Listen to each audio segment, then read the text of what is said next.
Selamat pagi, Bapak Ibu, saudara-saudara Sobat Messenger. Salam sejahtera untuk kita semua. Kita mengucap syukur mengawali hari kita dengan belajar kebenaran firman Tuhan di dalam Bread of Life. Firman Tuhan yang menjadi pelita dalam kehidupan kita. Sehingga jalan-jalan yang kita lalui ada terang. Sehingga segala tindakan perbuatan kita didapati sebagai hamba yang baik, hamba yang benar. Mari kita berdoa sebelum kita belajar kebenaran firman Tuhan bersama-sama.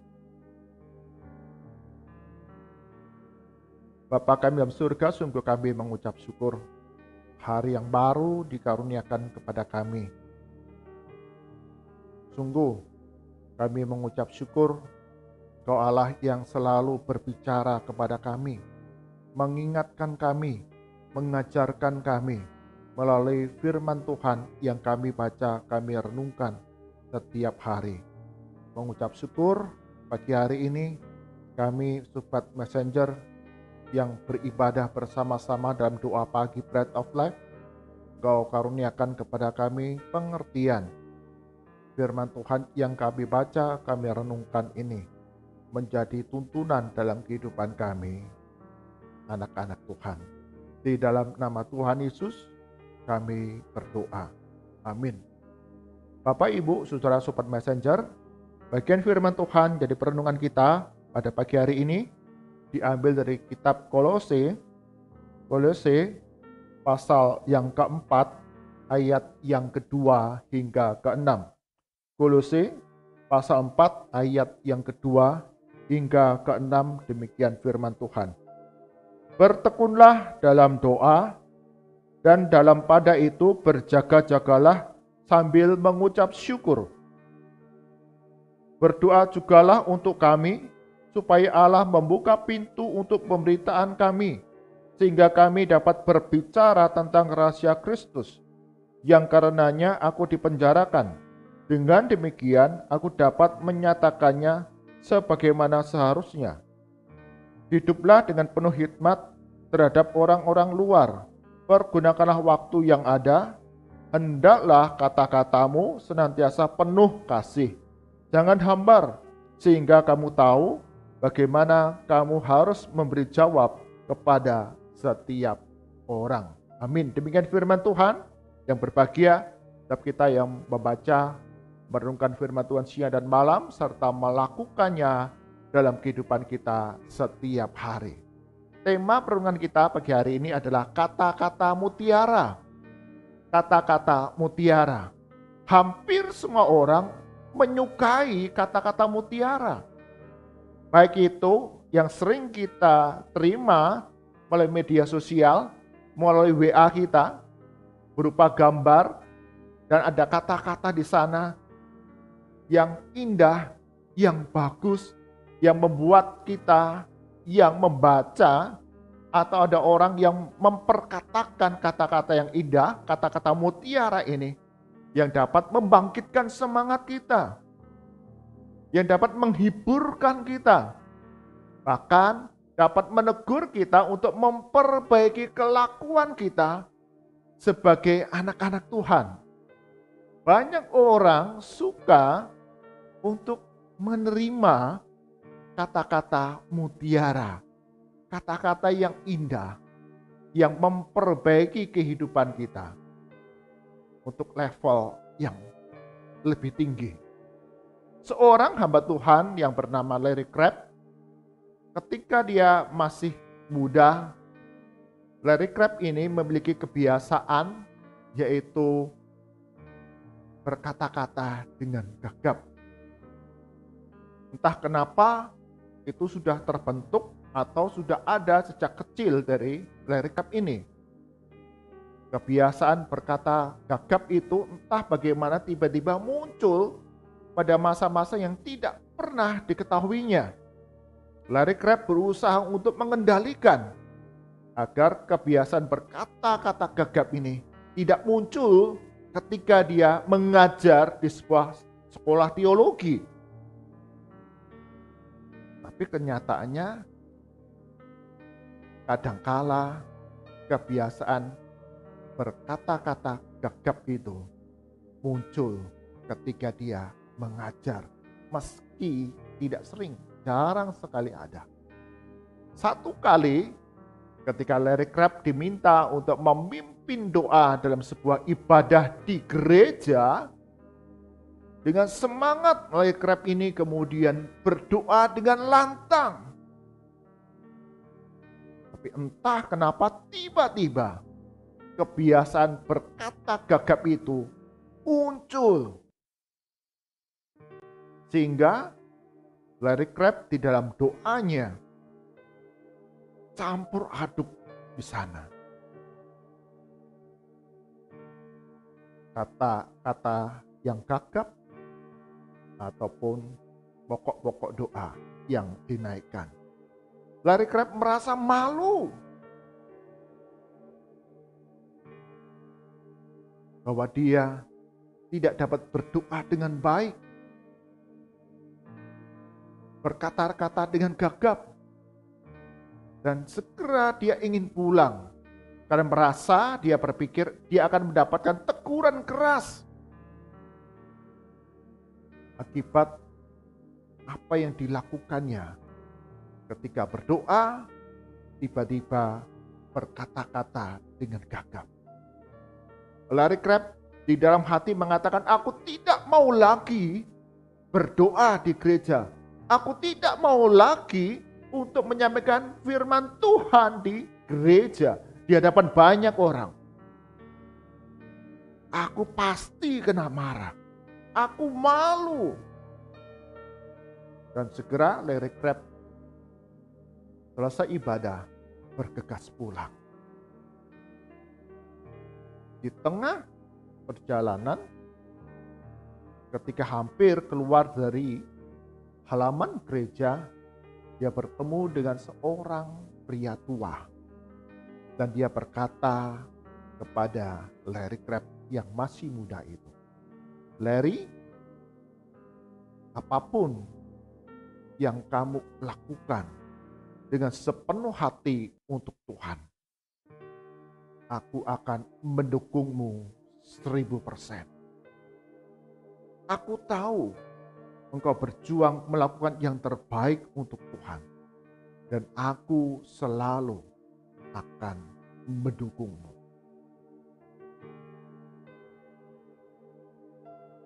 Aku tahu kelemahanmu. Aku tahu kekuranganmu. Tapi hati yang setia melayani Tuhan, engkau dapat diubahkan. Ucapan ini sungguh menggugah Larry Crabb yang masih muda untuk kembali setia mengajar di sekolah teologi, mau berkhotbah di hadapan banyak jemaat untuk membakar semangat mereka menjadi jemaat yang setia kepada Tuhan. Kebiasaan berkata gagap masih ada, tapi kesetiaannya kepada Tuhan untuk melayani Dia segenap hati, Tuhan berikan pertolongan. Bapak Ibu, saudara-saudara Sobat Messenger, Bapak pria tua tadi memberikan semangat, memberikan dorongan kepada Larry Crabb ketika dia merasa dirinya sudah hancur dan bakal kena marah. Ada sebagian orang lebih suka mencela ketika dia melihat kekurangan, kelemahan orang lain, dan tidak membangun semangat yang baru untuk lebih setia memperbaiki diri dalam melayani Tuhan, dalam mengikuti Tuhan sebagai juru selamat. Setia dalam melayani, setia dan melakukan segala perkara di dalam nama Tuhan. Bagian firman Tuhan yang kita baca, Paulus kepada jemaat di Kolose memberikan nasihat agar dalam kehidupan mereka, dikatakan ayat yang kedua, bertekunlah dalam doa, dan dalam pada itu berjaga-jagalah sambil mengucap syukur. Ini semua tentang berkata-kata kepada Tuhan, mengucap syukur, berkata-kata yang baik tentang segala hal yang dialami bersama dengan Yesus Kristus.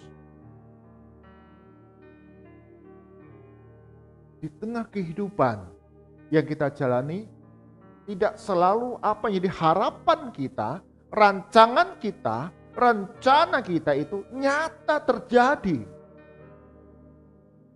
Tapi bagaimana di dalam komunikasi kita dengan Tuhan? Terus itu dibangun rasa percaya bahwa Tuhan itu akan memberikan yang terbaik dalam kehidupan kita. Maka dikatakan bertekunlah dalam doa, mengucap syukur kepada Tuhan. Bagaimana kita memiliki kata-kata yang menyatakan iman percaya kita kepada Tuhan. Bukan kata-kata yang mencela atau protes kepada Tuhan. Mengapa Tuhan? Tuhan tidak peduli kepada saya. Kata-kata yang acap kali mencela, bersungut-sungut, mencari kesalahan Tuhan. Sama seperti bangsa Israel ketika dipimpin Musa dalam perjalanan di padang gurun. Ketika apa yang diharapkan tidak dipenuhi, cita-citanya, impiannya tidak digenapi, marah. Tidak melihat akan keberadaan Tuhan, tiang awan dan tiang api yang menjaga memelihara mereka. Mereka lupa tentang kasih karunia Tuhan dalam kehidupan mereka setiap hari yang dicukupi segala kebutuhan mereka. Paulus mengingatkan kembali kepada kita semua untuk kita memiliki kata-kata yang indah, kata-kata mutiara, sehingga bukan saja diri kita diteguhkan iman percaya kita kepada Yesus Kristus, tetapi juga orang-orang yang ada di sekitar kita. Maka dalam ayat yang ke-6 dikatakan demikian. Hendaklah kata-katamu senantiasa penuh kasih, jangan hambar. Kata-kata yang penuh kasih artinya kata-kata yang kita ucapkan itu membangkitkan semangat, memberikan penghiburan, kebaikan kepada orang lain. Jangan hambar, basa-basi, dan berkata-kata yang tidak ada artinya. Bahkan acap kali kita manusia lebih memandang rendah melihat kekurangan, kelemahan orang lain. Maka Paulus mengatakan untuk mengucapkan kata-kata yang penuh kasih. Bapak, Ibu, Saudara, Sobat Messenger, kita hidup di tengah sosial media yang begitu luar biasa. Kita dapat menerima, kita dapat melihat, kita dapat membaca berbagai hal. Bahkan sebagian orang mengatakan warganet Indonesia ini paling mudah mencela, paling mudah melihat kekurangan dan kejelekan orang lain, menilai orangnya secara buruk, dan kemudian menuliskannya di sana, yang kemudian mendatangkan amarah, ya, kemudian pertikaian, bahkan tidak mungkin bisa terjadi orang yang dibuli, orang yang dihakimi itu kemudian menjadi frustasi dan bunuh diri. Mari kita belajar hari ini dari nasihat Paulus untuk menggunakan kata-kata itu dengan penuh kasih. Kata-kata mutiara yang mendatangkan kebaikan bagi setiap orang yang melihat, yang mendengar, yang membaca, yang menerimanya. satu kali saya membaca di sebuah komentar YouTube lagu rohani Kristen. Ada sebuah komentar di sana. Ya. Dia katakan demikian, meski aku bukan seorang Kristen, tapi sungguh lagu yang aku dengarkan ini, lagu ini menguatkan aku untuk terus bertahan di tengah berbagai kesulitan yang aku alami, karena Allah itu setia. Wow, pujian, kata-kata lagu rohani ini memberikan semangat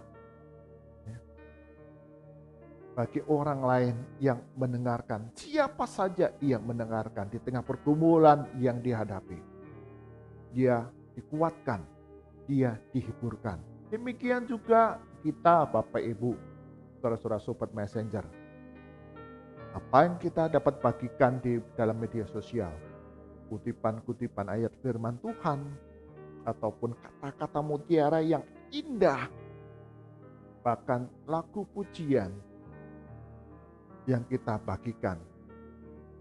Saya rindu itu semua mendatangkan kebaikan, semangat yang baru, penghiburan, agar kehidupan anak-anak Tuhan menjadi lebih baik lagi. Bahkan memberkati mereka yang belum percaya untuk dikuatkan menjalani kehidupan ini. Satu hari kelak Roh Kudus ubahkan hati mereka untuk percaya kepada Yesus Kristus. Kata-kata mutiara tidak pernah akan sia-sia. Firman Tuhan yang kita bagikan tidak akan pernah binasa, selalu bertumbuh di dalam kehidupan setiap mereka yang membacanya. Karena itu, bagikanlah kata-kata mutiara ini yang membangkitkan semangat ini, yang menghiburkan ini, yang memperbaiki kehidupan manusia jauh lebih baik setiap hari, agar kehidupan kita menjadi berkat bagi banyak orang. Amin. Mari kita berdoa.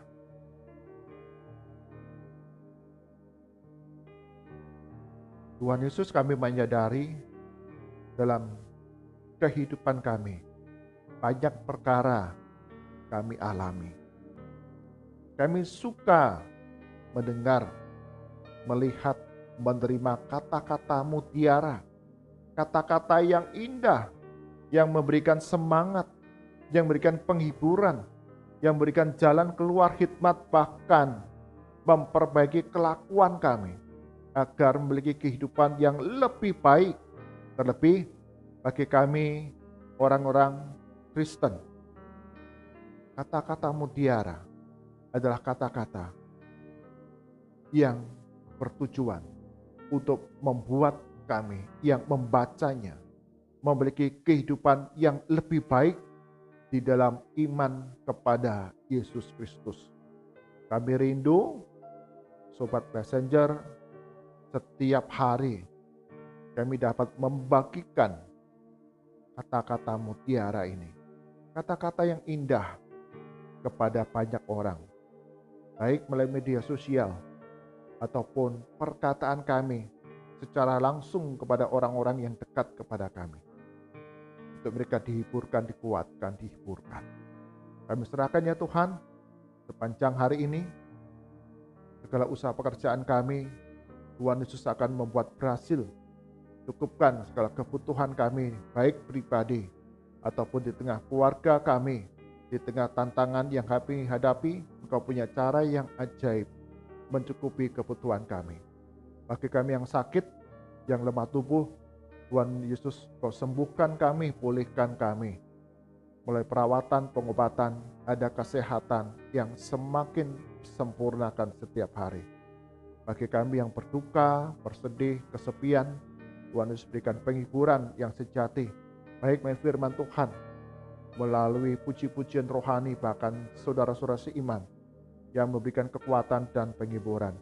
Bagi kami yang berbeban berat di dalam menghadapi berbagai problem kehidupan ini, Tuhan berikan hikmat, jalan keluar, dan hati yang rela diubah oleh kebenaran firman Tuhan dalam merespon berbagai tantangan, kesulitan, pergumulan yang kami hadapi.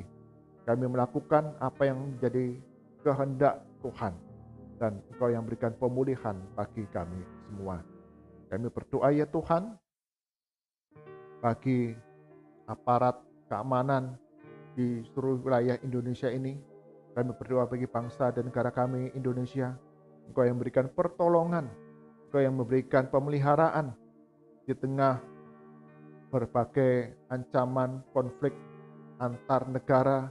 Biarlah aparat keamanan baik TNI maupun Polri, mereka dengan bijak dapat menjalankan tugas dan tanggung jawab mereka yang terbaik, sehingga negara kami Indonesia ini tetap berada dalam situasi aman, berdaulat atas wilayah kami, dan di dalam nama Tuhan Yesus, Engkau akan hancurkan niat-niat jahat dari sekelompok orang yang ingin menggantikan dasar negara kami, yang ingin memecah belah negara kami ini demi keuntungan kelompok mereka. Tuhan akan menolong setiap aparat keamanan ini bekerja sama dengan aparat hukum dan masyarakat, bergandengan tangan sinergi untuk menjaga kedamaian, kerukunan, keamanan, kesejahteraan di wilayah kami masing-masing. Tolong kami untuk anak-anak Tuhan, orang-orang Kristen. Kami juga mengambil bagian sebagai warga negara, menjalankan kewajiban kami dengan mendatangkan kasih di wilayah kami masing-masing di mana kami berada, sehingga kasih Kristus itu terus menyebar kepada banyak orang dan sungguh mengubahkan hidup mereka untuk saling mengasihi, mendatangkan damai, mendatangkan kasih di tengah keberagaman di dalam negara kami Indonesia ini.